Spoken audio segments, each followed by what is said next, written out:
Hey guys, y'all see the title? We about to go deep into Ferdinand Omanyala's African record and what that really means.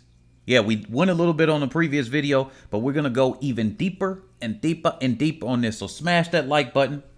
Don't forget, as always, right, before we get into that, kiss the diamond. Oops, wrong image. Kiss the diamond. That means subscribe, comment, like, and share.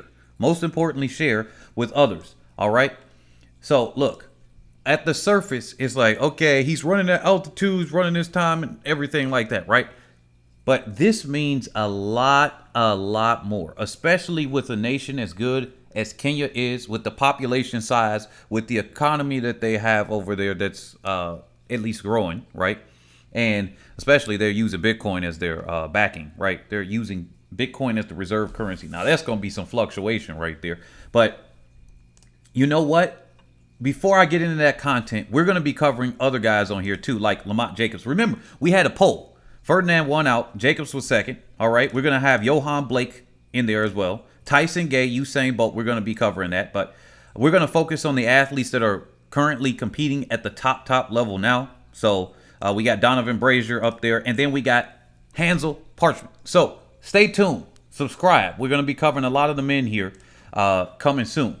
So you are watching Head and Shoulders ATR, where we cover athletes' performances and otherwise that are head and shoulders above the rest. And if you would like to support the channel, as well as animated races that we'll have against people that are currently running against the past, as well, adjusted for time and everything, subscribe to that Patreon, which is Head and Shoulders ATR on that backslash. It's on the screen and it's the link in the description. Don't forget Cash App, Chime Sign, and PayPal, all in the description. Let's get to going to this. Because here are some things that happened with Ferdinand. Let me take this off of the screen. Oops, wrong thing. Look. So here, they don't even got his picture up there. I guess he wasn't good enough for World Athletics to put it up there. Or maybe the agent just didn't send it in, right? So here he is, 25 years old. He's a current African record holder over the 100. And this is what happened. This is how much it means to the Kenyan people, right? This is how much it can mean to the rest of Africa as well. Right? And we got to shout out to Simbine because he's the one that put the flag down first, right? He put the flag down. I'm going to have a video on him coming up as well. Omanyala gifted a brand new car and 1.5 million Kenyan shillings, right? Okay, so here's the thing. The man, he's been broke. His girlfriend was taking care of him, right? Paying the bills and everything as he's going out there. Now, she's an athlete as well. She's a sprinter as well. To my research, I could be wrong on the sprinter, but I believe that she's a sprinter as well. Now, look, this is very, very interesting. So they thought it was important enough that he's gonna get a car. They had an event at the Stanley Hotel, new hotel, and they gave him a car. He was surprised that he was gonna get a car. They brought it out to him. This is how much this means over there. Because Kenya is known for their distance runners, right? You know what this is going to do? Let's bring this up. You know what this is going to do? Now all of the athletes that are there, Kenya, Ethiopia, all over Africa, just like what Simbine was doing. And South Africa is pretty decent in sprints in itself. But when you do something this fast and you make a big deal, especially when they're having fanfare around it, that's another thing. When you start getting the celebration and the marketing going out, this man now has a marketing engine going to go out for him. Whatever his sponsor is, they're going to be pushing that further and further. When you get something like that, and that's why I say it's very important to be flashy when you're doing things, so that you get paid. They're giving him a car. They know his story. They know what was going on, right? And he's coming out there. Now, here's something that he wants to do. He wants to break 9.7 seconds. He said this before, but now the attention is on him even more, so he's repeating that. He wants to break 9.7 seconds. Who else has run sub 9.7? Who has run in the 9.6 range? I'll put them up on the screen for you. Johan Blake. He has run into the 9.6s. Tyson Gay and Usain Bolt. Those are the only athletes right now in an official race. I know people in the reports were saying that Mustafa Powell did it in practice. He never did it in an official race, so it doesn't matter, right? right? So these are the only three athletes: Johan Blake, Usain Bolt, and Tyson Gay. These are the three fastest men in history, the only ones to break 9.7. That is a rare company indeed. He is now ranked number 8 all time, if I'm not mistaken, on the all time list. Number 2 in the world this year. Now, this is why it's bigger than Simbine, because now he's ranked on the top list. That's why this is different. That's why this goes deeper than what people are thinking. Yeah, sure, he set an African record, but we also got to remember, here are some things. Now, look, after I started looking into the altitude and the studies here, you know what we do on this channel. We got to be fair, okay? He's got a national record, which is an area record, aka African record. Now, let's look at this. Now, he did have a plus 1.2 wind, okay? Look, I'm going to bring this up very quickly. Don't shut down the video now. I'm going to bring it up very quickly and then take it off the screen. If you want me to go into more detail on this, I'll just release that on Patreon or something like that, because I know I want to give you the more summarized or simplistic version right here, so it's easy to consume. But here, they analyzed, this was a new study that analyzed the Mexico City Olympics, right? Compared to 1964 Tokyo Olympics all the way up to London. So they took all of these. They said the previous studies did not account for the wind. They did not count for the wind there. But here it is. They said after all of their studies, equalizing for time, adjusting for hand time, adjusting for the cinder track that was on 1964 Tokyo Olympics, they said the advantage of Mexico City, which was over 2,250 meters above sea level, right? They also said that Munich was over 500 meters above sea level, so moderate high altitude, as well as Atlanta had 300 meters above sea level, moderate high altitude. Now, remember how I said high altitude, quote unquote, in athletics is different from when they say medical. Technically, every 100 feet you go above, it decreases your time efficiency in the mile lower. So let me just give you the summary here, because I can go into detail with that. It's going to bore you. Now, it was 0.19. They said the time advantage for men. And for women, it was 0.22. This is analyzing the 100. You see this right here? The 100 improvement. And I'm like, wait a minute. What? That much? Now, I could give you all the details, like I said. But, when they said they took out, instead of just the top athletes, they did the middle section or whatever, they said the time advantage was 0.01. So 1/100th of a second. And they said it really didn't matter if it was man or woman, right? They said there was really no difference when you equalize for weight and everything for women and men. There was no difference. But they said here, and I'm going to take it off the screen, right? They said that there are factors that they couldn't account for: barometric pressure, the humidity, the surface of the track that might have been there, aka also the shoes, right? But they tried to account for the improvement of time. That's what they did, and they came up with that. And I'm like, that still seems pretty dang large, 0.22. So I got to look at the results leading up to the Mexico City Olympics and see if somebody knocked off literally 0.2 of a second off of their time. Like, that's huge. That got to be something noticeable. So if that's the case, that's why they've never done it again, because of how big it was. Now, they didn't put the A next to this time for altitude, right? So we had to account for that. The reason why I'm going to fight back against it and why this means a big thing here, right, is because Ferdinand, now they also said one last thing on this.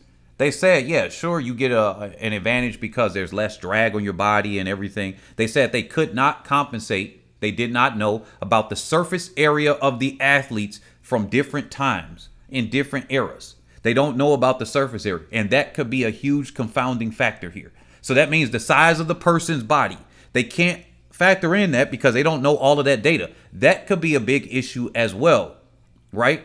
So another thing here is that Ferdinand has been able to go to areas that weren't at the elevation that it was at the high altitude marks in Kenya. and reproduce his times in Japan and in Austria. Like, what are you gonna take away from that? Now he's running faster. So you could say, because we looked it up on the last video, that this wasn't high altitude. Now, according to what they were saying with Atlanta and Munich at slight high altitude, this area might be, but Japan is not, though. We looked at that. And if you really look at it, we got this for the people that say high altitude for University of Oregon. That's actually less than those, right? That's less than those. So no high altitude in Oregon. So if we see these times reproduced there, we know what's up. So with that being said, I think because he's been able to reproduce his times here in other, Nigeria is sea level.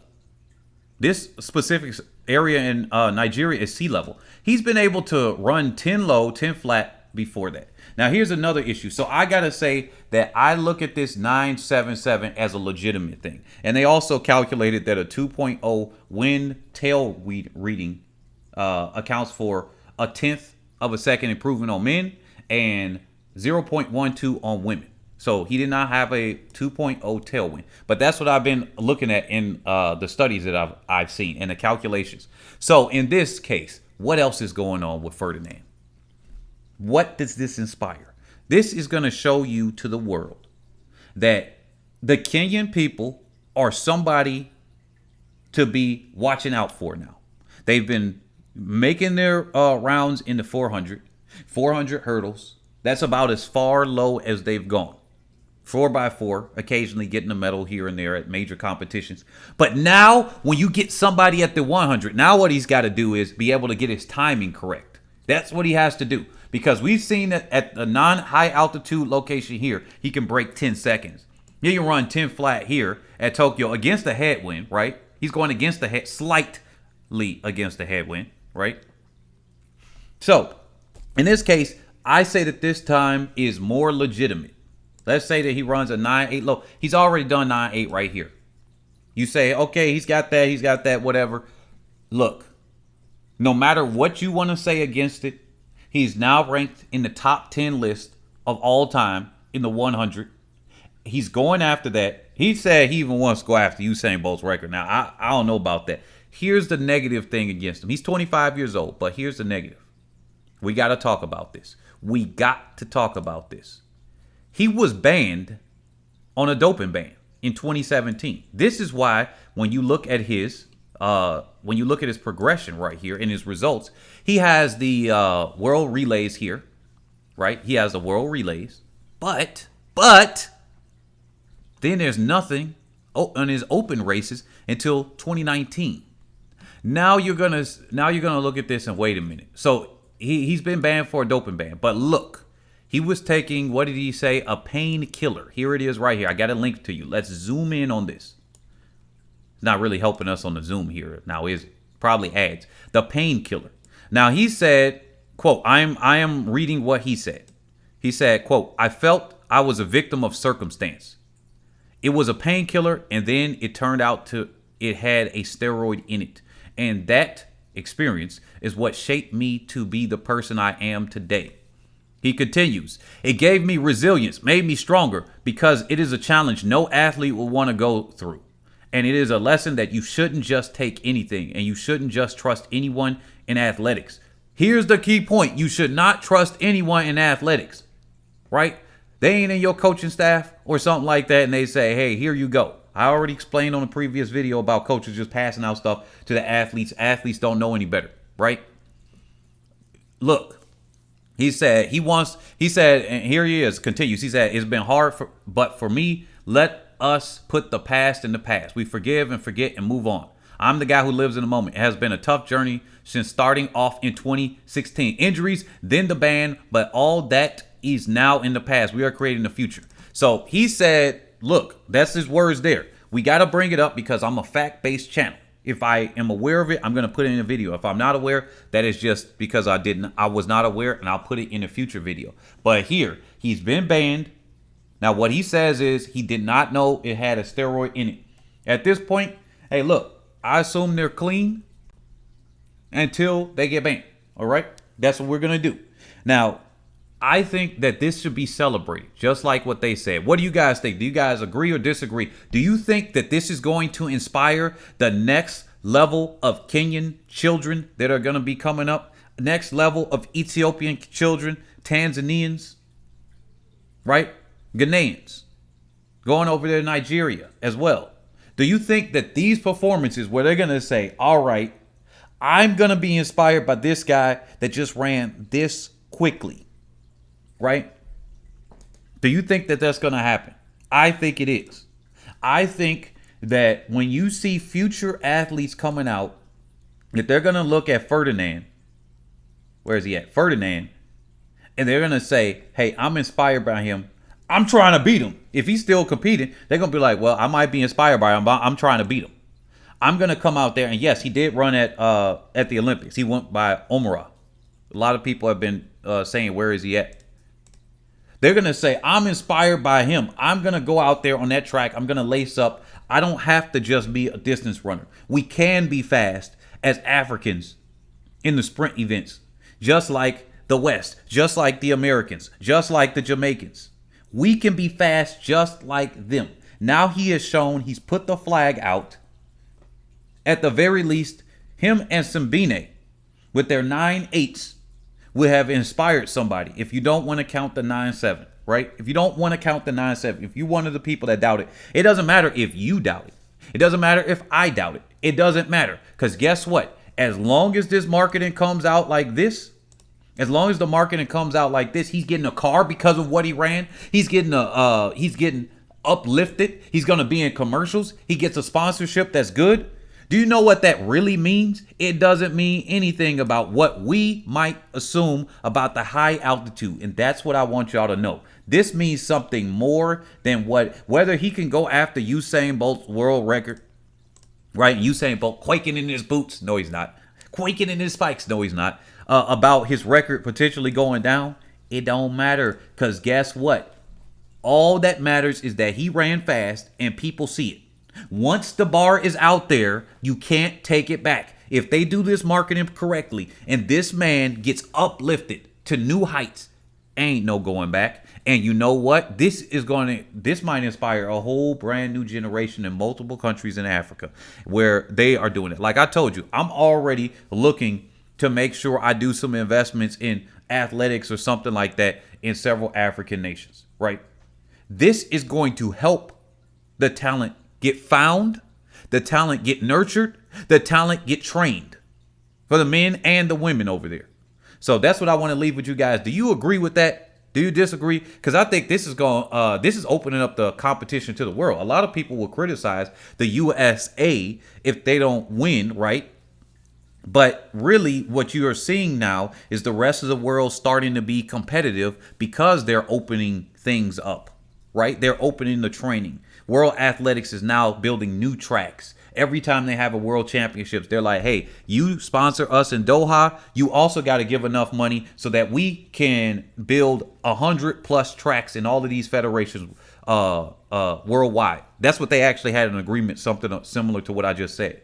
If you want to have a world championship over here in Eugene, you got to give enough money that we can build more tracks, whether they are a training track of the best material or whether they're a training track of our second best material or something. But we need a track in these locations, in these federations, because they need support. They need food, they need equipment, they need support and coaching staff and everything. This is going to open the door where the rest of the world starts to get faster. I'm excited. I'm very excited for this. Let me know if you all are excited too. You've been watching a Head and Shoulders ATR production. If you're seeing this in the future, you probably see links in the upper right hand corner or at the end of this video to those videos that I said I was going to release. If you're seeing it on the day that I recorded it, right, then you will not be seeing that until they are there. But definitely check back. And like I said, if you want to support the growth of this channel, subscribe, but also support us on Patreon, as we're going to have animated races. It's going to have to be in a parody format because obviously parodies are allowed. Comedy is a little bit allowed as far as using people's names and everything like that. So we're going to have it on patreon.com/HeadAndShoulders ATR, where you can support the channel, and we're going to eventually release it on this YouTube channel or another one and you guys get the first look at what we're going to do there. But anyway, let's beat the drums. Let's go ahead. I'm inspired. I'm excited. Catch you all on the next one. Peace.